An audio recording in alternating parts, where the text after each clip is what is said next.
হচ্ছে ঠিক আমাদের ওখানকার সকাল 10টাই মনে হচ্ছে, কিন্তু এখন অদ্ভুতভাবে 7টা বাজে আর এখানে 9টা সাড়ে 9টা অবধিও রাত হয় না। খেতেও ইচ্ছে করে না, রাত 10টার সময় সূর্য অস্ত যায়। আর এখন আমরা বসে রয়েছি আয়ার পার্কে, আমাদের ঘর থেকে 5-6 মিনিটের দূরত্বে। তো সারাক্ষণ ঘরের মধ্যে বসে এত ভালো লাগে না, আর ল্যাপটপ আর মোবাইল কতই বা দেখবো। তো একটুখানি হাওয়া খেতে, নদীর হাওয়া খেতে, এবং এই আয়ার পার্ক আমাদের ঘরের সামনেই প্রথমবার আবিষ্কার করলাম আমার ঘর যে এই পার্কটা আছে।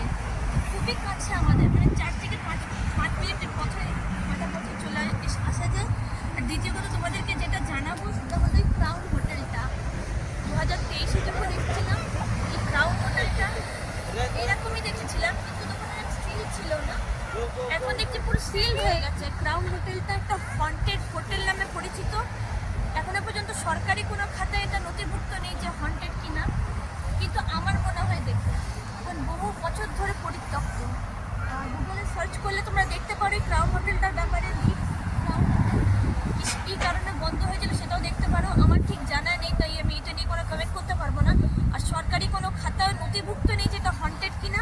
আমরা 2023 সাল থেকে দেখছি, আর খুব গা ছমছমে ব্যাপার। মানে ওই হোটেলটার সামনে যখন যে অন্ধকার নেমে যায়, তাদের কিন্তু এই হোটেলটা সামনে দিয়ে যাওয়া যায় না, মানে এতটাই গা ছমছমে পরিবেশ হয়ে যায়। এখন তো সন্ধ্যে 7টা বাজে, আর এত মানুষজন আছে বলে ভয় লাগছে না। এটা অনেক পুরনো হোটেলটা, ক্রাউন হোটেল। আর আমি বসে রয়েছি এই মুহূর্তে আয়ার পার্কে। আর এই ফুলগুলো দেখো,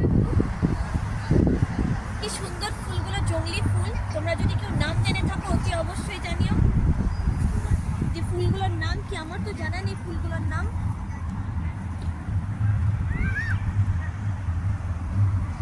আর দেখো আমি কিসের উপরে বসে আছি, এটা পাথর না মাটি আমি কিছুই বুঝতে পারছি না। এত সুন্দর লাগছিল তো আমি এখানেই বসে পড়েছি।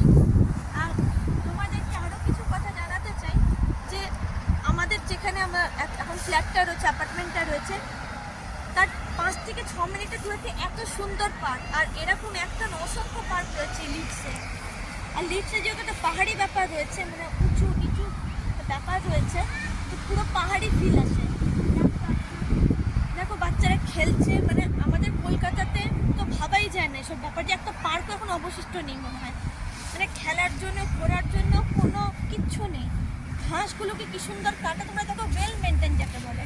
একটা শহর কীভাবে গড়ে উঠেছে, কীভাবে সুন্দরভাবে মানে প্রতিস্থাপন করা একটা শহরকে কত সুন্দরভাবে রাখা যায়।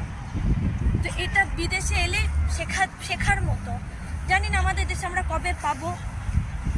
এত সুন্দর লাগে না, বিকেলবেলা একটু হাঁটতে ইচ্ছা করলে, বাচ্চাদের নিয়ে এলে বা বয়স্করাও যদি আসতে পারে, তো ঘরের খুবই কাছে এরকম পার্ক পেয়ে যাবে। তোমরা বসতে পারো। ঘাসগুলো দেখো কত ক্লিন, সবুজ। আর এখানে নোংরা খুব কম দেখতে পাওয়া যায়, মানে যত নোংরা ফেলে দেওয়া এখানে সব করে না মানুষ। খুব সুন্দর একটা শহরকে সাজিয়ে গুছিয়ে রাখা হয়েছে। তোমরা কমেন্ট সেকশনে অতি অবশ্যই জানিও তোমাদের কেমন লাগছে লিডস। আমার এই সেকেন্ড টাইম আবার আসা হয়েছে আমার হাজব্যান্ডের চাকরির সূত্রে। আর এই দেখো এই ফুলগুলো বিকেলবেলায় যদি এরকম মানে দেখা যায়, মানে এত সুন্দর ফুল ঘাস, মানে কি বলবো, এর থেকে ভালো কিছু লাগে না। যত সবুজ দেখি তত চোখ মন সব শান্ত হয়ে যায়। ফুলগুলোর নাম তোমরা যদি জেনে থাকো অতি অবশ্যই জানিও ফুলগুলোর নাম কি। আমি ঠিক জানি না। কত রকমের ফুল রয়েছে। দেখো মৌমাছিটা কেমন মধু খাচ্ছে, কি সুন্দর লাগছে। মৌমাছি কি সুন্দর মধুটা খাচ্ছে দেখো। এখানে আরেকটা গাছ রয়েছে,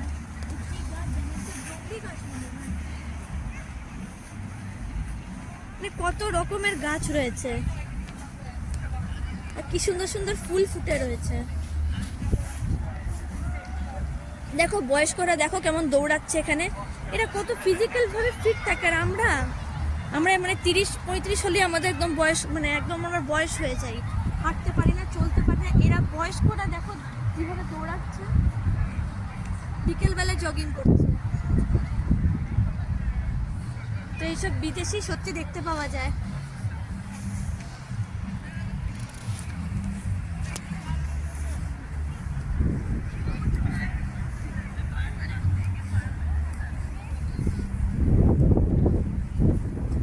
এই শহরের জনসংখ্যা কিন্তু খুব কম।